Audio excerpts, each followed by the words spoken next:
Hi, hello, నమస్తే. ఎలా ఉన్నారు అందరూ? పెద్ద అప్డేట్ వచ్చానండి. IPL update. That is IPL 1 week suspension చేస్తున్నారు, ఆపేస్తున్నారు. మీకు అందరికీ తెలిసే ఉంటుంది. Due to Indo Pak war issues. అక్కడ పంజాబ్ దగ్గర అక్కడ కూడా మీకు బాగా ఇష్యూస్ అవి బాగా జరుగుతున్నాయంట. నిన్న మీరు చూసుంటే ఢిల్లీ వేసెస్ పంజాబ్ మ్యాచ్ ఆపేశారు. చూసారా మీరు? టెక్నికల్ ఇష్యూస్ ఏదో అని చెప్పి అక్కడ ఎక్కడో జరుగుతున్నాయి.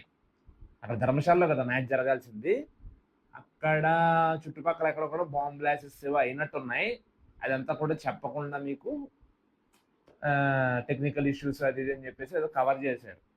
టోటల్‌గా మీకు చాలా సంస్థలు గానీ, చాలా కార్పొరేషన్స్ గానీ, ఎగ్జామ్స్ ఉన్నాయి. సీఏ వాళ్ళ ఎగ్జామ్స్ అవన్నీ కూడా స్టాప్ చేశారు మా ఫ్రెండ్స్‌వి చాలామంది ఈ ఇష్యూస్ వల్ల. ఐపీఎల్ కూడా మీకు పొద్దున్నే మీటింగ్ జరిగినట్టుంది. 1 వీక్ 1 వీక్ సస్పెన్షన్‌లో ఉంది. 1 వీక్ వరకు స్టాప్ చేశారంట. దాని తర్వాత అంటే 1 వీక్ నుంచి మళ్ళీ ఎక్స్టెండ్ అవ్వచ్చు. టోటల్‌గా ఆపేయొచ్చు. ఎందుకంటే ఇష్యూస్ ఎప్పటి వరకు ఉంటాయో తెలియదు కదా. మనోళ్ళనే కాదు కదా, మీకు ఫారెన్ ప్లేయర్స్ ఉంటారు, ఓవర్సీస్ ప్లేయర్స్ ఉంటారు. వాళ్ళందరూ సెక్యూరిటీ కూడా మనకి ముఖ్యం కదా. వాళ్ళు మన గురించి వచ్చారు ఓవర్సీస్.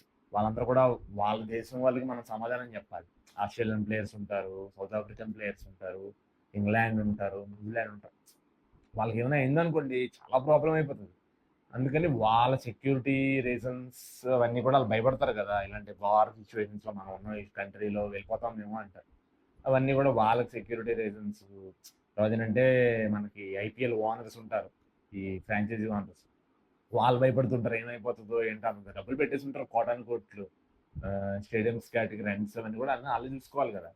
అవన్నీ వాళ్ళు భయపడతారు. దాని గురించి అవన్నీ దృష్టిలో పెట్టుకుని ఐపీఎల్ గవర్నింగ్ కౌన్సిల్ ఐపీఎల్ ఒక 1 వీక్ని స్టాప్ చేసేస్తున్నామని ఇప్పుడే అఫీషియల్గా వచ్చింది. మీకు వీడియో చేస్తున్నాను నేను, మీ అందరికీ కూడా చెప్పాలని చెప్పి. 1 వీక్ వరకు మనందరికీ కొంచెం డిసప్పాయింట్మెంటే. కానీ దేశ స్పిరిట్లో చూసుకుంటే, దేశ రక్షణలో చూసుకుంటే అక్కడ మనకి వార్ జరుగుతున్నప్పుడు ఇవన్నీ కూడా ముఖ్యం కాదు కదా. ఎప్పుడైనా దేశం ముఖ్యం, తర్వాతే ప్రజలు. దేశం తర్వాతే కదా ఏదైనా కూడా. అది కొంచెం చల్లబడ్డాక మళ్ళీ ఇవన్నీ స్టార్ట్ అయిపోతాయి. మనం దేవుడికి దండం పెట్టుకోవాలి బాగా. ఏంటంటే తొందరగా ఈ వార్ సిచ్యువేషన్స్ అన్నీ కూడా సెటిల్ అయిపోయి మళ్ళీ మనకి ఐపీఎల్ స్టార్ట్ అయితే, ఎందుకంటే ప్లే ఆఫ్ టైం దగ్గరికి వచ్చింది. ప్లే ఆఫ్స్కి వెళ్దాం అనుకున్న వాళ్ళందరికీ కూడా కొంచెం టెన్షన్స్ ఉంటాయి.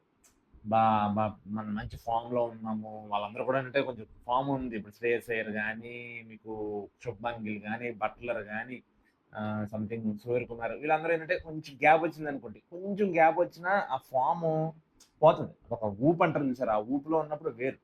ఆ ఫామ్ మళ్ళీ కొంచెం గ్యాప్ రావడం, మళ్ళీ ప్రాక్టీస్ మ్యాచ్కి వెళ్ళడం, ఇంటికి వెళ్దాం, అన్నీ ఉంటాయి. ఫామ్ గ్యాప్ రావడం వల్ల మళ్ళీ కొత్త కొత్త వాళ్ళు మళ్ళీ ఫామ్లోకి రావచ్చు.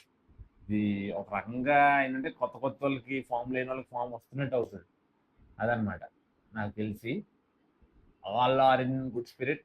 అన్నీ మనం మంచిగా అనుకోవాలి. ఫస్ట్ మన దేశం ముఖ్యం కాబట్టి ఇదంతా మనం మంచిగా అనుకోండి. డిసప్పాయింట్మెంట్ అవ్వకండి. చిన్న డిసప్పాయింట్మెంట్ ఉంటుంది, చిన్న చిన్న కొత్తగా ఇప్పుడే చూస్తున్న వాళ్ళకి క్రికెట్ ఏంటి మంచి ప్లే ఆఫ్ టైం అని. కానీ మీరు డిసప్పాయింట్ అవ్వకుండా దేశాన్ని సపోర్ట్ చేయండి. ఐపీఎల్ కూడా 1 వీక్లో స్టార్ట్ అయిపోతుంది. అప్పటి నుంచి మళ్ళీ మనం అప్డేట్స్ ఇచ్చుకుందాం. లేకపోతే ఓకే, ఐపీఎల్ లేదు కాబట్టి మనం ఏమన్నా రెగ్యులర్గా వేరే అప్డేట్స్ ఇవ్వడమో, లేకపోతే ఇంకేమన్నా అప్డేట్స్ ఇవ్వడమో ట్రై చేస్తాను. ఓకేనండి. Thank you. This is Pavan. మీరు నా ఛానల్ని సపోర్ట్ చేయాలండి. కొత్తగా వచ్చాను. Pavan the achiever the channel పేరు. లైక్ చేయండి, షేర్ చేయండి, కామెంట్ చేయండి, సబ్స్క్రైబ్ చేయండి. Please please please please. కొంచెం కొత్తగా వచ్చిన వాళ్ళని ఎంకరేజ్ చేయండి ప్లీజ్. మెల్లమెల్లగా ఇంప్రూవ్ అవుతాను నేను. ప్లీజ్. Thank you.